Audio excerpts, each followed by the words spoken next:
It has become a norm on the internet to just share any personal experience on TikTok or share some, personal disputes or conduct that you may be having with your family members on TikTok, even though some of the takes you have are right and wrong. And today we're going to be talking about that, boys and girls. Today we're going to be watching a TikTok story time where it's a case of just pure jealousy from a mother in law, a grown ass adult, by the way, just filled with jealousy. Good morning. I have a silly quick question for you. What do you do when you are about to have a baby with your husband? You're so excited. It's both your first babies. You're so in love. You're so excited. And you sit down with your spouse. You say, hey, these are some rules we're going to have for everybody. And I need and want everybody to understand it. It's not just one person. It's for everybody. All right, well, so far nothing crazy is happening so far. It's just this person wanting to set boundaries for, a future child in the making and a future child that's, about to be born. It's fair for families or couples in this case, the mom and dad, sort of to set some boundaries for, the people who are going to be, I guess meeting this child for the first time. So it's fair. This is a list we have for everybody, and we're hoping that you understand and respect it. She starts off very simple. No announcing the birth before we do on social media. No pictures on social media without the baby being fully clothed or without my permission. If I find a picture that I don't want online, I will reach out to you. No pictures of me inappropriately dressed with the baby, like if she's nursing, like posted online. Or she said it all, but that's how I took it. But I agree. I don't want my mother-in-law taking a picture of me breastfeeding and sharing it with like a distant cousin. Sorry, I'm not like that. Please don't come to the hospital until we call you and let you be there. I want you to be there. And once we get home, we're going to want about a week to settle in before we have anybody come for extended stays. Yes, so this is very normal for couples, new parents especially, to, set these type of boundaries in order, to get started fresh, have a slow start because this is the first time that I assume these two were going to be parents. So it's only fair for them to, I guess, have their space. And so far the rules that she has, they're not too crazy. They're so far fair. And what's going to be crazy is how the mother-in-law reacts to this. So, and mother-in-law had a couple of rules herself, which surprised her. She's like, oh, you have rules. She said, one. First of all, I'm immediately gonna cut her off right there and ask her to leave the second she says that, oh, I also have rules for you too. Like, no, dear.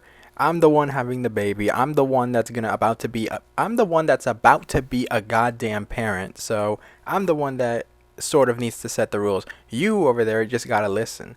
I've listened to you for all my life. Now it's your turn to listen. Or your turn to listen. This is mother-in-law's number one. Whatever you say for me goes for your mother. It's just fair. I want as many overnights and stays at Mimi's house as Gigi gets. You see where I'm going with this? 3. I'm allowed to tell... Rule... If your mom gets to post about the baby, I get to post about the baby. Okay? You see where I'm going with this? Very competitive. Yeah, it seems like this mother-in-law is sort of like, I guess, trying to be competitive with the other mother.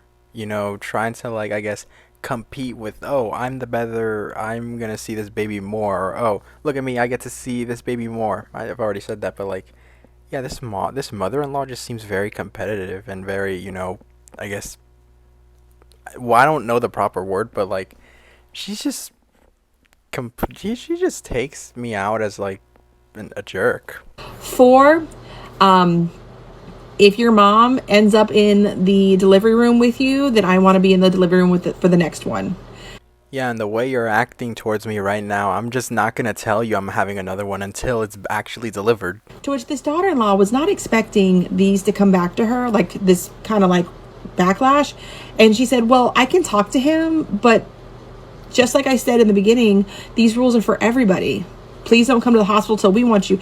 It's only going to be the two of us, him and I, in the delivery room with the baby. My mom's not going to be there. But don't come to the hospital until we call you and let you. She said, are you going to, and she just asked her, are you going to be okay if I ask my mom to come first? And she's like, And this is what her mother-in-law said that shut the entire conversation down. He is as equally the baby's dad as you are the mother. Why can't I come first? Well, the reason why you can't come first is, well, I don't know what's a family friendly way to saying it, but your son is not the one, pushing the baby out. It's the daughter. So she can decide, who should come in and who shouldn't come in because she needs the people that she's the most comfortable around. Because that's how I think babies work, or I think that's how like birth works. You have the mothers, the people who comfort her around her if she wants, because sometimes the mother doesn't want that. So to answer your question in like a very very short matter, it's because, well, the daughter's the one giving birth to the child. She's the one that's put in the stress. She's the one in like a lot of pain right now, pushing your granddaughter. And the husband stepped in and said, Mom, at the end of the day, it's who she wants. She just, at that point, she's going to have just given birth. She's going to be recovering. And honestly, if she wants her mom, I understand and respect that if she wants her mom first. Yes, shout out to the son, by the way, for stepping up to for his wife. I understand it's pretty difficult to stand up against your mother, but sometimes you gotta do it to protect the ones you love. In order, you gotta, if you really love somebody, you gotta, call out your loved ones if they're doing stuff that's out of pocket and stuff like that. Mother-in-law, very frazzled, takes her two Tupperwares of leftover goodies, and she goes, well, I'm going to go home and talk to your dad. I'll grab him from outside. She says, I think we're done here. So father-in-law finishes what he's doing outside with the brother. They leave, and everybody else is just left there like, what? It was just like, hey, these are our rules. Please respect it. We're so excited, but we want you all involved. Sister-in-law said, ignore her. She's like, you would not believe the drama she did around my firstborn. She said, you would think, she said she literally tracked how much time my mother-in-law spent with the baby versus her. And she would tell me, your mother-in-law was here 8 hours last week, and I've only been here 6, so I get to be here 2 more hours. I said, oh, and to my response is, so she has past trauma, or she's a little bit on the controlling side, or she's worried about being slighted.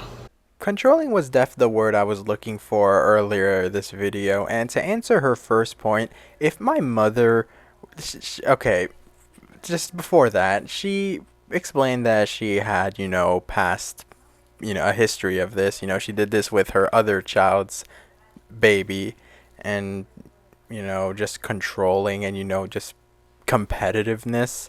Yeah, I would have to drop my own mother if she were to pull some stuff like that. I don't want to do it. I didn't want it to come to this, but if this is how she's gonna behave, I'm sorry. It'll probably happen.